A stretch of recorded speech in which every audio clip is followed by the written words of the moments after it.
నమస్కారం PCN వార్తలకు స్వాగతం. వార్తల్లోని ముఖ్యాంశాలు.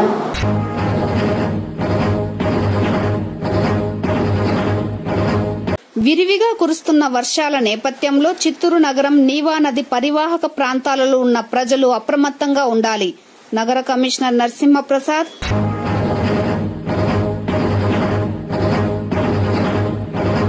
ఒంటరి ప్రేమ జంటలను టార్గెట్ చేస్తూ చోరీలకు పాల్పడుతున్న వ్యక్తిని అదుపులోకి తీసుకున్న వన్ టౌన్ పోలీసులు.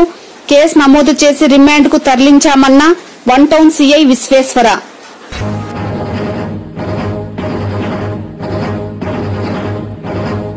తిరుమల శ్రీవారి వార్షిక బ్రహ్మోత్సవాలు సజావుగా నిర్వహించేందుకు అన్ని ఏర్పాట్లను పగడ్బందీగా పూర్తి చేశాం. TTD EO Anil Kumar Singhal. వార్తల్లోని వివరాలు. చిత్తూరు నగరంలో ఇటీవల కురుస్తున్న వర్షాలకు నగరంలోని నీవా నది ప్రాంతం నీటితో పొంగి పొర్లుతోంది. రోడ్లపైకి నీరు చేరుకోవడంతో అప్రమత్తమైన నగరపాలక సంస్థ commissioner Narasimha Prasad, Chittoor 2 town CI Nettikantaiah, MHO ఘటనా స్థలానికి చేరుకుని పరిస్థితిని పరిశీలించారు. అనంతరం JCB ద్వారా సహాయక చర్యలు చేపట్టారు. మరో 2 రోజులు వర్షాలు ఉన్న నేపథ్యంలో నీటి ఉధృతి అధికమయ్యే అవకాశం ఉండడంతో పరిస్థితిని ఎప్పటికప్పుడు సమీక్షించి అవసరమైన చర్యలు చేపడుతున్నట్లు కమిషనర్ నరసింహప్రసాద్ తెలిపారు. ఇందులో భాగంగానే సిబ్బందిని కూడా అప్రమత్తం చేయడం జరిగిందని, అంతేకాకుండా నీటి ప్రవాహం అధికమైతే తేనెబండ, నీవా నది ప్రాంతాన్ని మూసివేస్తామని, ప్రజలు ప్రత్యామ్నాయ మార్గాలలో వెళ్లాలని సూచించారు. దీనితో పాటుగా పోలీసుల సహకారాన్ని కూడా తీసుకోనున్నామని స్పష్టం చేశారు. ప్రస్తుతం వస్తున్న నీటి స్థాయి వల్ల ఎలాంటి ప్రమాదకర పరిస్థితి లేదని, వర్షాలు అధికమైతే ప్రజలు అప్రమత్తంగా ఉండాలని తెలిపారు.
నమస్కారం. తేనెబండ ప్రాంతంలో వస్తున్నటువంటి అది మనకు ఫ్రంట్ నుంచి వస్తున్నటువంటి వాటర్ స్ట్రీమ్ని కట్టడి చేయడానికి, ఎక్కడా కూడా వాటర్ స్టాగ్నేట్ అవ్వకుండా ఫ్లోని ఎన్షూర్ చేయడానికి తగిన చర్యలు తీసుకోవడం జరిగింది. ప్రజలను కూడా అప్రమత్తం చేయడం జరుగుతూ ఉంది. అదేవిధంగా ఇక్కడ ఒక స్పెషల్ టీంని ఏర్పాటు చేసి 24/7 వాటర్ లెవెల్స్ మానిటర్ చేస్తూ పబ్లిక్ని కూడా ఎటువంటి ఇబ్బంది వచ్చినా కానీ ఇమీడియట్గా అలర్ట్ చేయడానికి కూడా యంత్రాంగాన్ని సిద్ధం చేశాము. అలాగే ఇక్కడ JCPని కూడా పర్మనెంట్గా పొజిషన్ చేయడం జరుగుతూ ఉంది. ప్రజలకు ఎటువంటి ఇబ్బందికర పరిస్థితి లేకుండా కూడా చర్యలు తీసుకుంటామని తెలియజేస్తా ఉన్నాం. ముఖ్యంగా ప్రజలు ఎలాంటి భయాందోళన పడాల్సిన అవసరం లేదు. వాటర్ ఫ్లో కంట్రోల్లోనే ఉంది. ఎటువంటి ఇబ్బంది లేకుండా యంత్రాంగం సమిష్టిగా పనిచేస్తుందని తెలియజేస్తాం. సార్, అందరికీ నమస్కారం సార్. నేను చిత్తూరు 2 టౌన్ సీఐని. ఇక్కడ ఈరోజు ఈ 2 రోజులుగా కురుస్తున్నటువంటి వర్షానికి తేనెబండకు సంబంధించిన బ్రిడ్జి మీద నీళ్లు కొద్దిగా ఫ్లోట్ పెరగడం జరిగింది. ఆ విషయంగా మార్నింగే మాకు మహిళా పోలీస్ ద్వారా సమాచారం వచ్చి ఉదయం నుంచి 2 పోలీస్ కానిస్టేబుల్ని ఇక్కడ కాపలా పెట్టడం జరిగింది. అలాగే సాఫ్ దృష్టికి కూడా సమస్య పోయింది. ఈ యొక్క రోడ్ని ఇంకా ఏమైనా ఫ్లోట్ పెరిగితే ఈ రోడ్ని బంద్ చేస్తాం. దయచేసి ప్రజలకు ఒకటే మా విన్నపం, పొరపాటును కూడా ఈ రూట్లో ఏమి కాదులే అని చెప్పి వచ్చి పడి ప్రమాదాలకు గురి కావద్దని పోలీసు తరఫున తెలియపరుస్తున్నాం. దయచేసి ఇంకేదైనా ఆల్టర్నేటివ్ రూట్ ఉంది, ఆ రూట్లో వెళ్ళాలని కోరుతున్నాం. ఎవరికి ఎటువంటి ప్రమాదం జరగకుండా పోలీసు సహకరిస్తారని కోరుతున్నాం. Thank you. నేను ఏఎంసీ చైర్మన్ చేశారు. ఈరోజు చిత్తూరులో పరిసర ప్రాంతాల్లో పడిన వర్షానికి ఇక్కడ మన నేవ అనేది భూమి పొందుతున్నది.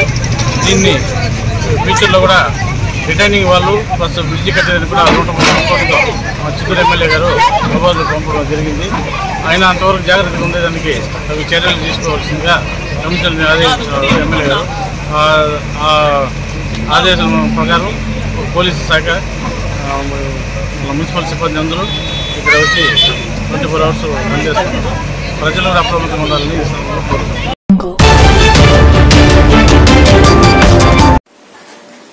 ఒంటరి ప్రేమ జంటలను టార్గెట్ చేస్తూ వారిని బెదిరించి వారి వద్ద ఉన్న బంగారు నగలు, డబ్బులు దోచుకెళ్లే వ్యక్తిని అదుపులోకి తీసుకుని అతని వద్ద నుండి 1,20,000 రూపాయలు విలువ గల 12 గ్రాముల బంగారు నగలతో పాటు 80,000 విలువ చేసే ద్విచక్ర వాహనాన్ని స్వాధీనం చేసుకుని రిమాండ్కు తరలించడం జరిగిందని చిత్తూరు 1 టౌన్ సీఐ విశ్వేశ్వర తెలిపారు. శుక్రవారం పోలీస్ గెస్ట్ హౌస్ లో ఏర్పాటు చేసిన మీడియా సమావేశంలో నిందితుడిని మీడియా ముందు హాజరుపరిచిన అనంతరం వివరాలను మీడియాకు వెల్లడించారు. ఇటీవల చిత్తూరు పట్టణంలో ఒంటరి ప్రేమ జంటలను టార్గెట్ చేస్తూ దొంగతనాలకు పాల్పడినట్లు నిందితులు ఇచ్చిన ఫిర్యాదు మేరకు కేసు నమోదు చేసి దర్యాప్తు చేపట్టడం జరిగిందని జిల్లా ఎస్పీ తుషార్ డ్యూడీ ఆదేశాల మేరకు డీఎస్పీ సాయినాథ్ ఆధ్వర్యంలో ప్రత్యేక బృందాలను ఏర్పాటు చేసి ముద్దాయి కోసం గాలింపు చర్యలు చేపట్టామన్నారు. ఇందులో భాగంగానే శుక్రవారం ఉదయం పీవీకేఎన్ కాలేజ్ ప్రాంగణ పరిధిలో ఓ వ్యక్తి అనుమానాస్పదంగా తారాసపడడంతో అతన్ని అరెస్టు చేసి విచారణ చేపట్టామని, నిందితుడు తానే ఈ నేరాలకు పాల్పడినట్లు ఒప్పుకోవడంతో నిందితుడు అఖిల్ పై కేసు నమోదు చేసి దర్యాప్తు చేపట్టామన్నారు. నిందితుడు అఖిల్ పై గతంలో కూడా 2 కేసులు ఉన్నాయని స్పష్టం చేశారు.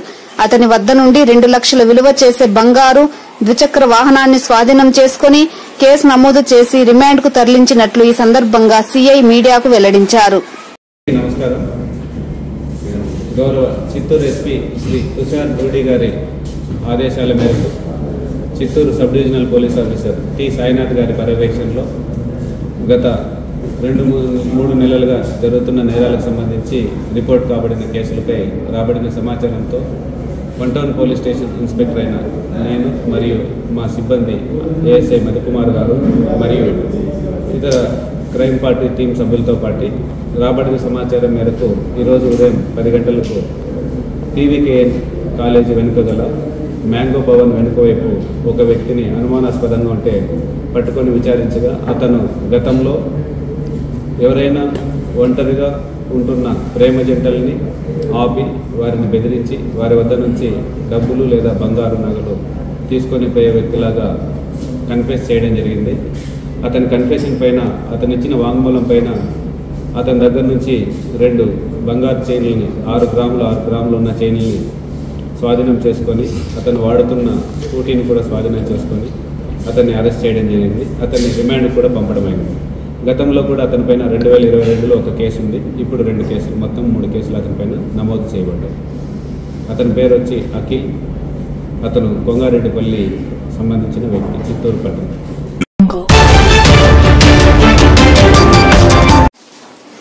ఓటరు సమగ్ర వివరణ మరియు ఓటర్ల జాబితా సంక్షిప్త సవరణ పారదర్శకంగా నిర్వహించాలని డీఆర్ఓ మోహన్ కుమార్ పేర్కొన్నారు.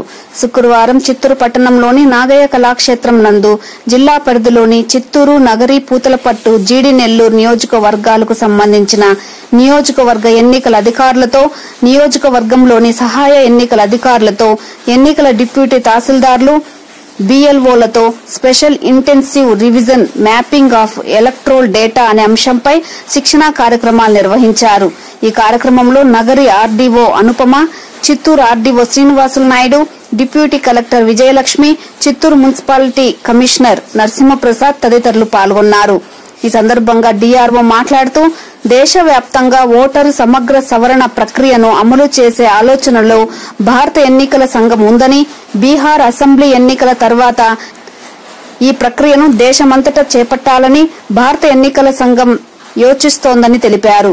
BLOలు ఇంటింటికి వెళ్లి ధృవీకరణ చేసి ఓటర్ పుట్టిన ప్రదేశం గురించి వివరాలను సేకరిస్తారని తెలిపారు. అలాగే వయోజనులకు ప్రతి ఒక్కరికి ఓటు కల్పించాలని భారత ఎన్నికల సంఘం ప్రధాన ఉద్దేశమని, ఓటర్ల జాబితాలో మార్పులు, చేర్పులు మరియు తొలగింపులను చేపట్టడానికి ఎన్నికల సంఘం చేపట్టే ఒక ప్రత్యేక డ్రైవ్ అని తెలిపారు. సాధారణంగా ఎన్నికలకు ముందు ఈ రకమైన రివిజన్ జరుగుతుందని తెలిపారు. ఈ కార్యక్రమంలో చిత్తూరు అర్బన్ MRO కులశేఖర్, ఇతర అధికారులు తదితరులు పాల్గొన్నారు.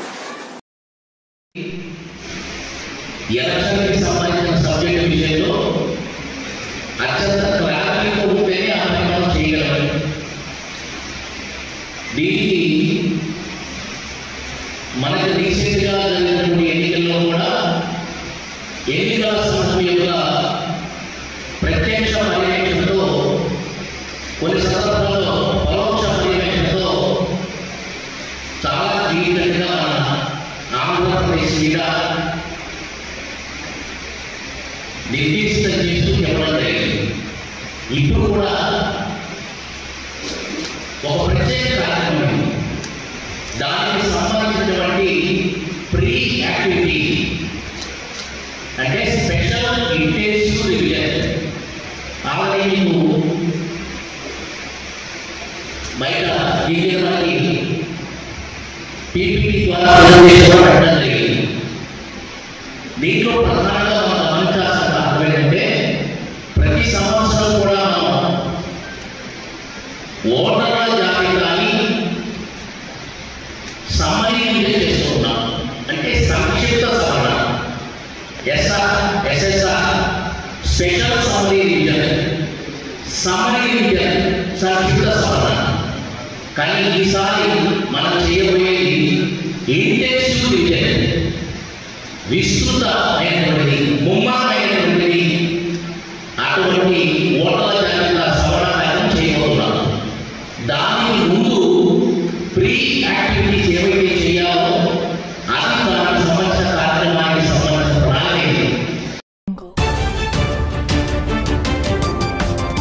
విద్యుత్ ఉద్యోగులకు ఇవ్వవలసిన DA బకాయిలను వెంటనే విడుదల చేయాలని విద్యుత్ జేఏసీ నాయకులు డిమాండ్ చేశారు. తమ న్యాయమైన సమస్యలను పరిష్కరించాలని కోరుతూ శుక్రవారం SC కార్యాలయం ఎదుట నిరసన ధర్నా కార్యక్రమాన్ని విద్యుత్ ఉద్యోగులు చేపట్టారు. ఈ సందర్భంగా నాయకులు మీడియాతో మాట్లాడుతూ విద్యుత్ శాఖలో విధులు నిర్వహిస్తున్న ఉద్యోగులకు EPF, GPF అమలు చేయడంతో పాటు కాంట్రాక్ట్ అవుట్సోర్సింగ్ ఉద్యోగుల సమస్యలను పరిష్కరించి సమాన పనికి సమాన వేతనం అందజేసేలా చర్యలు చేపట్టాలని డిమాండ్ చేశారు. అంతేకాకుండా సీనియారిటీ కలిగిన ఉద్యోగులకు శాశ్వత ఉద్యోగ భద్రత కల్పించడంతో పాటు పలు విభాగాలలో ఖాళీగా ఉన్న పోస్టులను ప్రభుత్వం తక్షణమే భర్తీ చేయాలన్నారు. రాష్ట్ర ప్రభుత్వం సమస్యలను పరిష్కరించని పక్షంలో ఆందోళన కార్యక్రమాలను మరింత ఉధృతం చేస్తామని హెచ్చరించారు.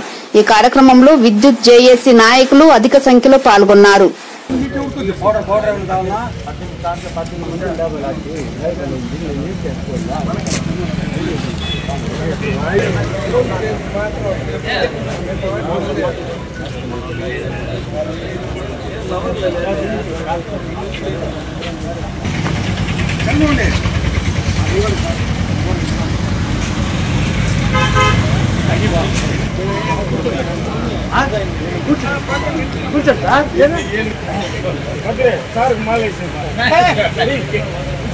విద్యుత్ జేఏసీ జిల్లా చైర్మన్గా కొనసాగుతున్నాను. మా యొక్క విద్యుత్ సంస్థలో రాష్ట్ర నాయకత్వం ఇచ్చినటువంటి పిలుపు మేరకు ఈరోజు మేము మొదటి రోజు అయినటువంటి రిలే నిరాదీక్ష చేస్తున్నాము. రేపు రిలే నిరాదీక్ష ఉంటుంది. సోమవారం ర్యాలీగా చిత్తూరుకి కలెక్టర్ ఆఫీస్ వరకు వెళ్తున్నాము. మా యొక్క ప్రధానమైన డిమాండ్ ఏంటంటే, కాంట్రాక్ట్ కార్మికులు దశాబ్ద కాలంగా వర్క్ చేస్తున్నారు, వాళ్ళని వెంటనే పర్మనెంట్ చేయాలి. తర్వాత రెగ్యులర్ గ్రేడ్ 2 జేఎంని వాళ్ళని రెగ్యులర్ చేసి మా యొక్క డిపార్ట్మెంట్కు ఎండార్స్ చేయాలి. EPF టు GPF చేయాలి. తర్వాత ఏదైనా యాక్సిడెంట్ అయినచో మా యొక్క కార్మికులు హాస్పిటల్ వెళ్ళి ట్రీట్మెంట్ తీసుకున్నచో వాళ్ళకి CGH రేటు ప్రకారంగా 40% మాత్రమే బిల్ అనేది క్లెయిమ్ చేస్తున్నారు. దీనివల్ల కార్మికుడు అంగవైకల్యంతో కాకుండా తర్వాత ఆర్థికంగా కూడా ఆ యొక్క కుటుంబము చాలా ఇబ్బంది పడుతున్నది. సో దానివలన అన్లిమిటెడ్ మెడికల్ పాలసీని వెంటనే మాకు ఇవ్వాలి. తర్వాత ఈ యొక్క క్షేత్రస్థాయిలో ఉన్నట్టు పోస్టును భర్తీ చేయాలి. ఫీల్డ్ సైడ్ కావచ్చు, ఆఫీస్ సైడ్ కావచ్చు, చాలా మటుకు పోస్టులు చాలా ఖాళీగా ఉన్నాయి. దరిదాపు 3 డిస్కముల్లో ఏపీ ట్రాన్స్కో జన్కోలో అన్నింటిలోనే కలిపి దరిదాపు 20,000 పోస్టుల దాకా ఖాళీ ఉన్నది. దాన్ని వెంటనే ఫిలప్ చేయాలి. ఫిలప్ చేసి మా యొక్క సంస్థలో పనిచేసిన ఉద్యోగస్తులు వారి యొక్క బడ్జెట్ను తగ్గించాలి. రాను ఎందుకంటే భారం అనేది ఎక్కువైపోతున్నది. కన్జ్యూమర్కి మేము సరైన సప్లై ఇవ్వాలి అంటే మాకు స్టాఫ్ ఫుల్ఫిల్గా ఉంటే వాళ్ళు సక్రమంగా సప్లై ఇస్తారు. మోడ్రన్ పెంటోథలియన్ జాతీయ స్థాయిలో పతకాన్ని పొంది అంతర్జాతీయ స్థాయిలో అండర్-17 లేజర్ రన్ డిసెంబర్ నెలలో సౌత్ ఆఫ్రికాలో జరుగు పోటీలలో పాల్గొనబోతున్న మాస్టర్ సాయి భార్గవ్ వారి కోచ్లతో కలిసి విజయవాడలో రాష్ట్ర క్రీడా శాఖ మంత్రి మండపల్లి రాంప్రసాద్ రెడ్డి, సాఫ్ట్ చైర్మన్ రవినాయుడు, రాష్ట్ర మైన్స్ ఎక్సైజ్ శాఖ మంత్రి కొల్లు రవీంద్ర, చిత్తూరు ఎమ్మెల్యే గురజాల జగన్మోహన్లను మర్యాదపూర్వకంగా కలిశారు. ఈ సందర్భంగా సాయి భార్గవ్ మంత్రులు, ఎమ్మెల్యేల చేతుల మీదుగా జాతీయ స్థాయిలో పొందిన పతకాన్ని, సర్టిఫికెట్లను అందజేసి సాయి భార్గవ్ ను వారు సత్కరించి అభినందించడం జరిగిందని తెలిపారు. ఈ సందర్భంలో క్రీడా శాఖ మంత్రి మరియు సాఫ్ట్ చైర్మన్లు మాట్లాడుతూ చిన్న వయసులో జాతీయ స్థాయి నుండి అంతర్జాతీయ క్రీడాకారుడుగా గుర్తింపు పొందిన సాయి భార్గవ్ కు దక్షిణాఫ్రికాలో అంతర్జాతీయ స్థాయి క్రీడలకు వెళుతున్న సందర్భంలో ప్రభుత్వ పరంగా ఆర్థిక సహాయాన్ని అందజేస్తామని, అలాగే ఆంధ్ర రాష్ట్రానికి అంతర్జాతీయ స్థాయిలో గుర్తింపు తీసుకురావాలని తెలిపారు. ఈ కార్యక్రమంలో మాజీ cooperative town bank chairman Shanmugam, coach Krishna, modern pentathlon రాష్ట్ర అధ్యక్షుడు హరిబాబు, చిత్తూరు జిల్లా సాఫ్ట్ బాల్ అధ్యక్షుడు పిఎస్ చందు, కార్యదర్శి రమేష్ తదితరులు పాల్గొన్నారు.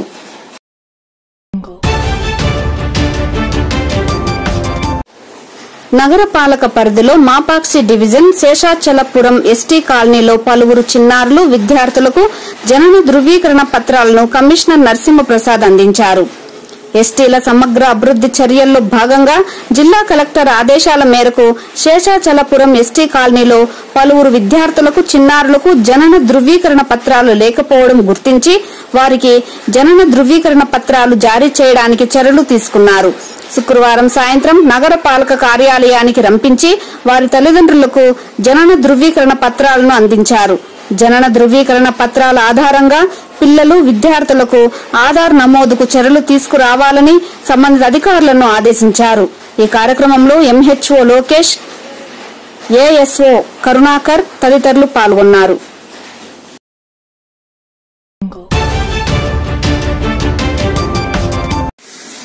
తిరుమల శ్రీవారి వార్షిక బ్రహ్మోత్సవాలను సజావుగా నిర్వహించేందుకు అన్ని ఏర్పాట్లు పూర్తి చేశామని టీటీడీ ఈవో అనిల్ కుమార్ సింఘాల్ తెలిపారు. శుక్రవారం మీడియాతో మాట్లాడుతూ జిల్లా యంత్రాంగంతో పాటు టీటీడీలోని అన్ని విభాగాల సమన్వయం కోసం చివరి సమావేశం ఏర్పాటు చేశామన్నారు. రాష్ట్ర ప్రభుత్వం తరపున పట్టు వస్త్రాలు సమర్పించేందుకు ముఖ్యమంత్రి చంద్రబాబును ఆహ్వానించామని తెలిపారు. తిరుమల పవిత్రతను కాపాడుతూ భక్తులకు మంచి సౌకర్యాలు అందించాలని సీఎం ఆదేశించినట్లు చెప్పారు. ఈ నెల 28న సాయంత్రం 6:30 శ్రీవారి గరుడ సేవ ప్రారంభమవుతుందని వెల్లడించారు. ధ్వజారోహణం రోజున సీఎం చంద్రబాబు నాయుడు స్వామివారికి పట్టు వస్త్రాలు సమర్పిస్తారని టీటీడీ ఈవో పేర్కొన్నారు. 5.5 కోట్లతో విద్యుత్ దీప అలంకరణలు, ఇంజనీరింగ్ పనులు చేశామని, దాతల సహకారంతో 3.5 కోట్లతో పుష్ప అలంకరణలు చేసినట్లు తెలిపారు. పారిశుద్ధ్య పనుల కోసం అదనపు సిబ్బందిని నియమిస్తున్నట్లు చెప్పారు. బ్రహ్మోత్సవాలలో సిఫార్సు లేఖలపై బ్రేక్ దర్శనాలు, గదులు రద్దు చేశామని, సామాన్య భక్తులకు అధిక ప్రాధాన్యతనిచ్చేందుకు ఈ మేరకు నిర్ణయం తీసుకున్నట్లు వివరించారు. గరుడ సేవ రోజున మాడ వీధుల్లో 2 లక్షల మందికి అన్న ప్రసాదాలు ఏర్పాటు చేశామన్నారు. ఒక టీముగా ఉదయం నుంచి భక్తులకు అన్న ప్రసాదాలు, బిస్కెట్లు, పాలు పంపిణీ చేస్తామని అన్నారు. ఉదయం 8 నుంచి రాత్రి 11 గంటల వరకు వెంగమాంబ అన్న ప్రసాద కేంద్రం భక్తులకు అందుబాటులో ఉంటుందని వెల్లడించారు. తిరుమలలో 4,000 వాహనాలకు మాత్రమే పార్కింగ్ సౌకర్యం ఉందన్నారు. తిరుపతిలో 5 పార్కింగ్ ప్రదేశాలను ఏర్పాటు చేశామని, పార్కింగ్ ప్రదేశాలలో ఆర్టీసీ బస్సులు ఉంటాయన్నారు. ఈ వార్తలు ఇంతటితో సమాప్తం. నమస్కారం.